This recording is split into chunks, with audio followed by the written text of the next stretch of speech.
خدا کرے کہ یہ اجتماعات ہماری قومی حیات کا ذریعہ بن جائیں۔ یاد رکھیے، مر جانے والے اور سو جانے والے میں یہ فرق ہوتا ہے کہ مر جانے والے کو جگایا جائے تو نہیں جاگا کرتا، مردہ جاگتا نہیں، لیکن سو جانے والے کو جگایا جائے تو جاگ جاتا ہے۔ دیکھنا یہ ہے کہ ہماری قوم سوئی ہوئی ہے یا مردہ ہے۔ یہ جو حادثات ہو رہے ہیں دنیا میں، یہ جو مسائل ہیں ہمارے سامنے، یہ قدرت کی طرف سے وہ تنبیہ ہے اور شریعہ ہیں جو ہمیں بیدار کرنا چاہتی ہیں۔ اگر ہم بیدار ہو گئے تو ہمیں زندہ قوم میں شمار کیا جائے گا، اور بیدار نہیں ہوئے تو ہمیں مردہ شمار کیا جائے گا۔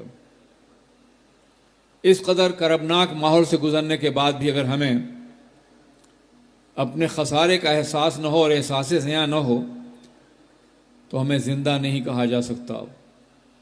اجتماع کا بنیادی مقصد یہ ہوتا ہے کہ ہم ایک دوسرے کو اپنی زندگی کا احساس دلائیں اور بتائیں کہ ہماری زندگی کے سرچشمے ابھی موجود ہیں، اور جب تک وہ سرچشمے موجود ہیں ہمیں دنیا کی کوئی طاقت فنا نہیں کر سکتی ہے۔ آپ دیکھیے، ہمارا رب حی و قیوم ہے، ہمارا پروردگار زندہ ہے، زندگی دینے والا ہے، زندگی کو باقی رکھنے والا ہے۔ ہمارا عظیم رسول اپنے کردار اور عمل کے اعتبار سے بھی اور اپنی حیات جاویدانی کے اعتبار سے بھی زندہ ہے۔ ہماری عظیم کتاب قرآن پاک ایک زندہ کتاب ہے۔ ہم زندہ، ہمارا نبی زندہ، ہمارا رسول زندہ، ہماری کتاب زندہ ہے، پھر ہم زندہ کیوں نہیں ہیں؟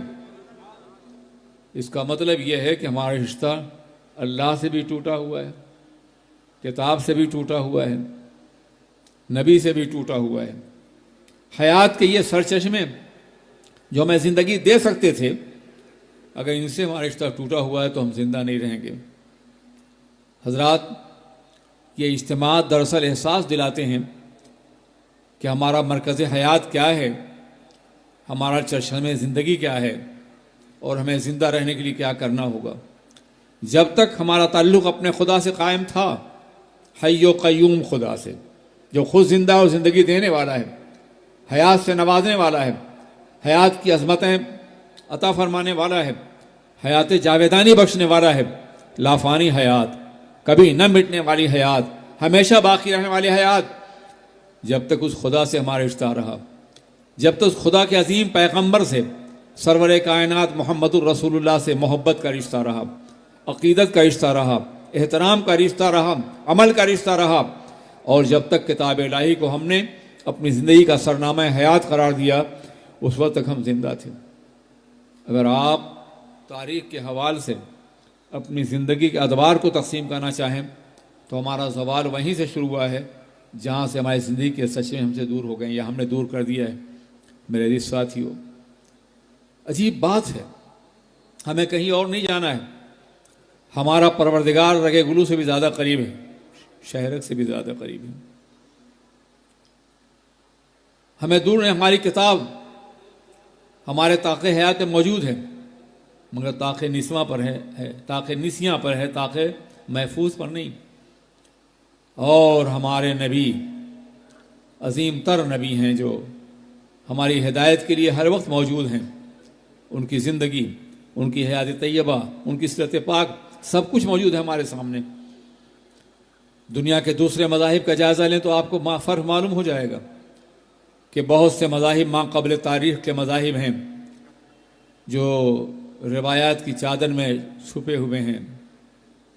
جن مذاہب کو زندہ مذاہب کا نام دیا جا سکتا ہے، ان کا یہ عالم ہے کہ نہ تصور الہ زندہ ہے، نہ تصور کتاب زندہ ہے، نہ عقیدہ نبوت زندہ ہے، مگر ہم زندہ، ہمارا خدا زندہ، ہمارا نبی زندہ، پھر ہم مردہ کیوں ہیں؟ ہم اتنی طویل نیند کیوں سو رہے ہیں؟ حضرات، بیدار ہو جائیے، آج آپ بیدار ہو جائیں، آج انقلاب آ سکتا ہے۔ تاریکیوں کے بعد روشنی ہوتی ہے، یقیناً تاریکیاں ضرور ہیں، مگر روشنی سے مایوس نہیں ہونا چاہیے۔ میرے عزیز ساتھیوں، مگر ہمیں اپنے عمل اور اپنے کردار کا جائزہ لینا ہوگا. اس بات کو مکمل طور پہ یقینی بنانا ہوگا کہ ہماری سیرت سرور کائنات محمد الرسول اللہ صلی اللہ علیہ وسلم کے مقدس سیرت کے سانچے میں ڈھلی ہوئی ہو. ان کے اسوہ حسنہ کو اپنا نظام زندگی بنائیں، آئین حیات بنائیں، طرز فکر بنائیں. میرے عزیز ساتھیوں،